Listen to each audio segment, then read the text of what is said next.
할렐루야. 사랑하는 대강의 가족 여러분, 오늘 하루도 하나님의 말씀과 동행하는 삶이 되길 소망합니다. 오늘 함께 나눌 하나님의 말씀은 데살로니가전서 4장 5절에서 6절 말씀입니다. 하나님을 모르는 이방인과 같이 세욕을 따르지 말고 일의 분수를 넘어서 형제를 해하지 말라. 이는 우리가 너희에게 미리 말하고 증언한 것과 같이 이 모든 일에 주께서 신원하여 주심이라. 아멘. 이 정력에 관한 것이면 사족을 못 쓰는 사람들이 있습니다.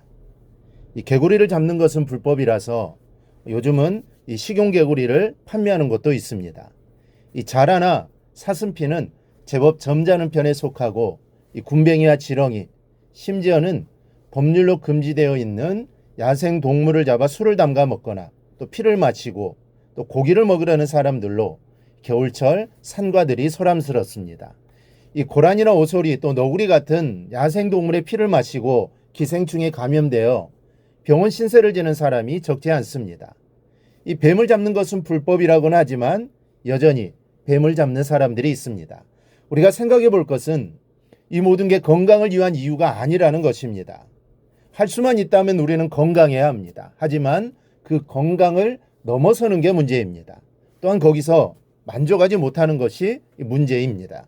하나님께서는 우리의 거룩한 순결을 위해 본문에서 세 번째 계명을 주십니다. 그것은 성에 관해서도 분수를 넘지 말아야 한다라는 겁니다.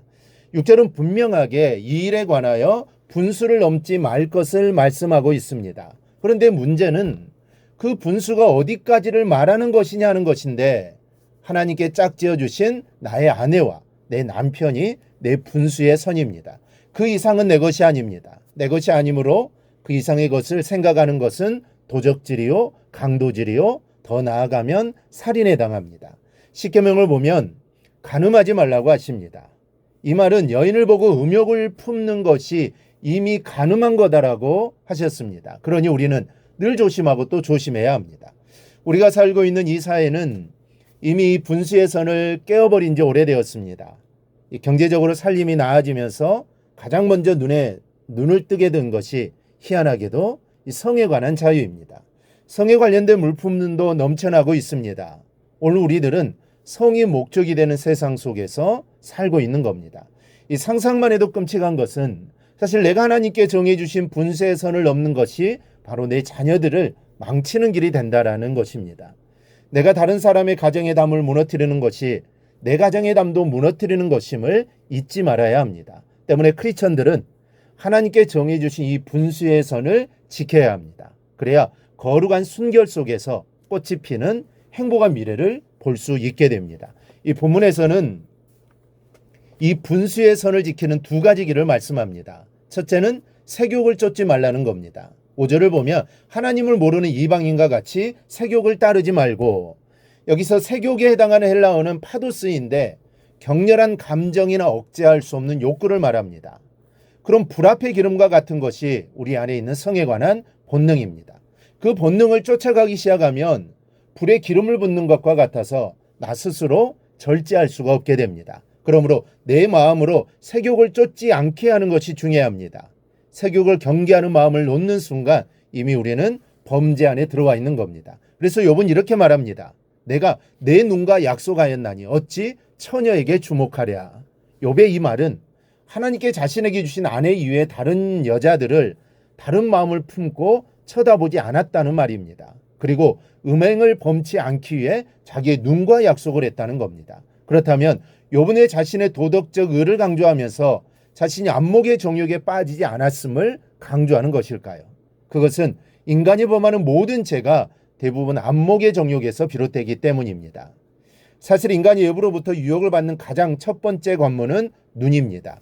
우선 눈으로 보고 탐심이 생기면 죄로 이어지는 것입니다. 그리고 그러한 안목의 정욕에서 비롯되는 대표적인 범죄인 음행에 빠지지 않기 위해 욥은 자기 눈과 언약을 세웠다고 말함으로써 자신이 죄와 무관한 경건한 삶을 살았음을 주장한 겁니다. 조금만 눈을 돌려도 우리는 안목의 정욕에 사로잡힐 위험에 처해 있습니다. 이럴 때일수록 여러분은 여러분의 눈과 언약을 단단하게 세우시기 바랍니다. 여러분의 안목의 정욕을 발동시키는 것은 무엇이든지 주목하지 않기로 결심하고 결단하기 바랍니다. 그럴 때 분수의 선을 넘지 않게 되는 겁니다. 두 번째로 분수를 넘는 것은 형제를 해하는 것이요. 거기에는 하나님의 갚으심이 있다는 것을 명심하는 겁니다. 6절을 보면 이 일의 분수를 넘어서 형제를 해하지 말라. 이는 우리가 너희에게 미리 말하고 증언한 것과 같이 이 모든 일에 주께서 신원하여 주심이라. 내가 남의 아내를 마음에 둔다는 것은 그 여인의 남편의 마음에 심각한 상처를 입히는 것이 되기 때문입니다. 몸의 상처보다 훨씬 더 깊고 괴롭고 아픈 것이 마음의 상처입니다. 그리고 두 사람이 합의하에 아무도 모르게 분수의 선을 넘었다 할지라도 하나님께서는 그 모습을 보시고 갚으시겠다는 겁니다. 이 다윗이 밧세바를 취하고 아무도 모르게 그 남편 우리아까지 죽였지만 이것을 하나님께서는 분명히 보고 계셨습니다. 그리고 그 대가를 치르게 하셨습니다. 여러분, 사람이 들어서가 아닙니다. 하나님께 우리에게 거룩하기를 요구하시고 또 밝히 보고 계십니다. 그러니 거룩한 순결을 위해 성적인 분수를 지켜나가기를 바랍니다. 그리하여 아름다운 가정을 이루고 하나님의 기쁨이 되는 거룩한 삶을 살아가기를 주님의 이름으로 축원합니다. 오늘 묵상한 말씀을 굳게 잡고 삶으로 실천하며 살아가는 대강의 모든 성도들이 되기를 축복합니다.